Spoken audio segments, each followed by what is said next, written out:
आज हम लोग बेसिकली डिस्कस करेंगे पैरों में सूजन क्यों होती है, कारण, लक्षण, दवाइयां, तीनों चीजें बताऊंगा। क्या कारण है, क्या मेडिसिन है, क्या दवाइयां होगी, क्यों सूजन आ रही है पैरों में। पहली चीज है, वीडियो मेडिकल छात्रों के लिए खुद से दवाई लेने की सलाह हम नहीं देते। तो आइए स्टार्ट करते हैं। लेग स्वेलिंग पहले समझेंगे। पैरों में सूजन क्या होती है, क्यों होती है, किन कारणों से आती है, और साथ में क्या दवाई देंगे, और प्रिस्क्रिप्शन, पूरा प्रिस्क्रिप्शन में आपको बता के बताऊंगा क्या क्या मेडिसिन यूज होगी। तो leg swelling is a accumulation of excessive fluid in the tissue और लेग, यानी कि पैरों के ऊतकों में अधिक तरल जमा होना। आपके लेग में अधिक ऊतकों में तरल जमा हो रहा है, एक्सेसिव फ्लूइड जमा हो रहा है, इसलिए सूजन जैसी हो रही है। It causes puffiness and enlargement of the leg feet, यानी कि पैरों में पंजों में फूला हुआ महसूस होना, सूजन जैसी दिखाई देती है। इट में अकर्स ड्यू टू होता है क्या, फ्लूइड रिटेंशन की वजह से, पुअर सर्कुलेशन, अगर आपका ठीक से आप एक्सरसाइज नहीं करते हो, ठीक से ब्लड सर्कुलेशन नहीं हो रहा है, ज्यादा फ्लूइड इकट्ठा हो रहा है, इन सब कारणों से आपको पैरों में सूजन आ सकती है। मेजर कोज, सबसे बड़े कारण क्या होता है, पहला होता है फ्लूइड रिटेंशन, इडिमा, यानी कि excessive fluid accumulation in the body tissue, यानी कि बॉडी के टिश्यू में ज्यादा फ्लूइड अक्यूमुलेशन हो रहा है, इस वजह से ऐसी सूजन आपको महसूस होती है, देखने को मिलती है। कॉमन इन किडनी और हार्ट डिसीज, आपके दिल या हृदय संबंधित बीमारियों में और किडनी संबंधित बीमारियों में ऐसी समस्या होगी। Lead to swelling in leg and feet, यानी कि इसका कारण किडनी डिसीज वगैरह के कारण आपको होता है। इसमें आप एलएफटी, आरएफटी और हार्ट फंक्शन टेस्ट आप करवा के देख सकते हो, जिससे आप पता कर पाओगे कि पैरों में रिटेंशन की वजह से हुआ है। दूसरा बड़ा कारण होता है poor blood circulation, reduce blood flow cause the fluid, जो होता है ब्लीड अप लेग, यानी कि कम रक्त प्रवाह के कारण पैरों में तरल जमा हो सकता है। अब देखो ये प्रॉपर ब्लड सर्कुलेशन हो रहा है, यहाँ पे आप देखो दूसरी इमेज में ब्लड सर्कुलेशन नहीं हो रहा है, इससे पैर फूल गया है, सूज गया है, सूजन आ चुकी है, ठीक है। तो ब्लड सर्कुलेशन की गड़बड़ी की वजह से भी ऐसा होता है। कॉमन इन एल्डर पीपल, बुजुर्ग व्यक्तियों में ज्यादातर समस्या देखने को पेशेंट में मिलती है। कॉज हैवीनेस, भारीपन लगता है, एंड स्वेलिंग इन लेग, यानी कि पैरों में सूजन हो जाती है और भारीपन लगने लगता है।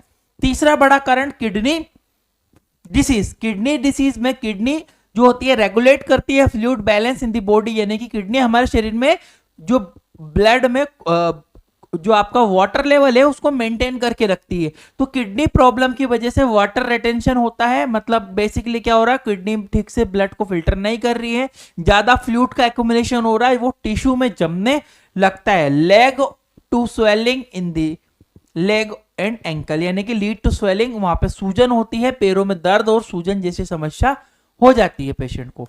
चौथा बड़ा कारण प्रेगनेंसी में भी ऐसा होता है, जो कि कॉमन है, हर हार्मोनल चेंजेस की वजह से ऐसा हो सकता है। Pressure on uterus effect blood flow, यानी कि गर्भाशय में दबाव रक्त का फ्लो प्रभावित कर सकता है। Lead to swelling in the feet and ankle, अब महिला का वजन भी बढ़ता है, जिससे पैरों में सूजन हल्की फुल्की हो सकती है, ज्यादा आएगी तो प्रॉब्लम हो सकता है। तो प्रेगनेंसी भी एक कारण हो सकता है।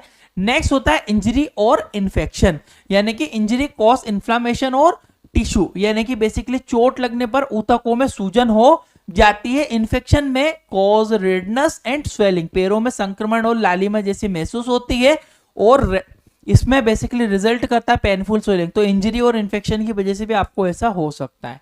लक्षण, क्या क्या लक्षण देखने को मिलते हैं, swelling in feet and leg, आपको सूजन महसूस होती है।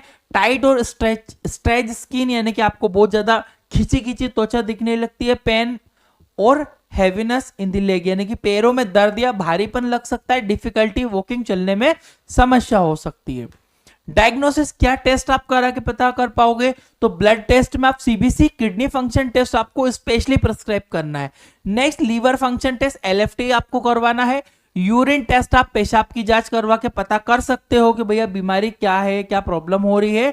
और Doppler ultrasound leg, Doppler ultrasound leg का करके आप पता कर, ये सारे बेसिकली आप डायग्नोसिस है जो करके आप फाइनल रीजन पता कर पाओगे। ट्रीटमेंट, पहले आयुर्वेदिक बता दूंगा, फिर एलोपैथिक मेडिसिन, और लास्ट में पूरा प्रिस्क्रिप्शन बना के बता दूंगा क्या क्या मेडिसिन दे सकते हैं। तो पहला होता है आपका पुनर्नवा मंदूर टैबलेट, पुनर्नवा मंदूर टैबलेट, ये हर्बल मेडिसिन में आती है, हेल्प करती है रिमूव एक्सेसिव फ्लूइड को, हमारी बॉडी में ज्यादा फ्लूइड है जिसको रिमूव करवाने में मदद करती है। इंप्रूव किडनी फंक्शन और रिड्यूस इडिमा, सूजन को कम करेगी और हमारे किडनी फंक्शन को भी बेहतर बनाएगी। सपोर्ट हेल्थ ब्लड सर्कुलेशन में मदद करेगी। कंटेन, इसके अंदर बेसिकली पुनर्नवा होता है, मंदूरा भस्म होती है, हर्बल इंग्रेडिएंट है, बेनिफिशियल होते हैं आपकी स्वेलिंग के लिए, जो कि बहुत ज्यादा इफेक्टिव है, ध्यान रखिएगा। देना कितना है, एक टेबलेट ही देना है दिन में, आप दिन में 2 बार दे सकते हो, सुबह शाम भी दे सकते हो, 1 बार भी यूज कर सकते हो। कब नहीं, गर्भावस्था में नहीं देना है, हर्बल मेडिसिन से एलर्जी होने पर भी मत देना। स्टमक अपसेट, अगर ज्यादा खाओगे ज्यादा साइड इफेक्ट हो सकता है पेशेंट को गलत तरीके से इस्तेमाल करने पर। नेक्स्ट जो ऑप्शन होता है फ्रूसामाइड टैबलेट। फ्रूसामाइड टैबलेट, अब ये एलोपैथिक मेडिसिन में आ गए हम लोग। Act as strong diuretic that remove the excessive fluid, जो सूजन की वजह से जो एक्स्ट्रा फ्लूइड जम रहा है वो रिमूव होता है। रिड्यूस स्वेलिंग इन लेग, और हमारे पैरों में जो सूजन है वो भी कम होती है। Help to decrease fluid retention, जो कि बॉडी में ये फ्रूसामाइड बेसिकली क्या करती है, 40 mg की टैबलेट है, ये हमारी बॉडी में एक्सेसिव फ्लूइड को रिमूव करती है, जिससे हमारी बॉडी में सूजन पैरों में खत्म हो जाती है। 40 mg वंस डेली मॉर्निंग, सुबह के समय खाना खाने के बाद ही इस टैबलेट को प्रेस्क्राइब किया जाएगा। कॉन्ट्राइंडिकेशन, कब नहीं देना है, सीवियर डिहाइड्रेशन, शरीर में पानी की कमी हो तो पेशेंट को मत देना। सीवियर किडनी फेलियर में भी इस टैबलेट को यूज नहीं किया जाएगा, ज्यादा यूज करोगे साइड इफेक्ट हो सकता है, जो आप यहाँ पे देख सकते हो। फ्रूसामाइड के टैबलेट 40 mg।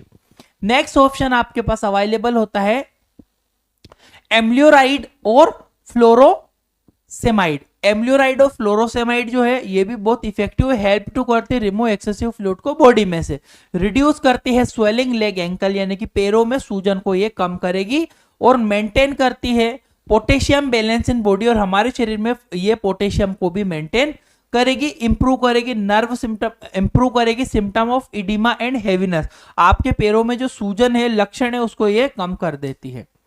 डोजेस इसका एक टेबलेट वंस डेली मॉर्निंग में ही यूज किया जाएगा। कॉन्ट्राइंडिकेशन सीवियर लीवर डिसीज और हाई पोटेशियम लेवल होने पर इस टेबलेट को यूज पेशेंट में नहीं करना होता है।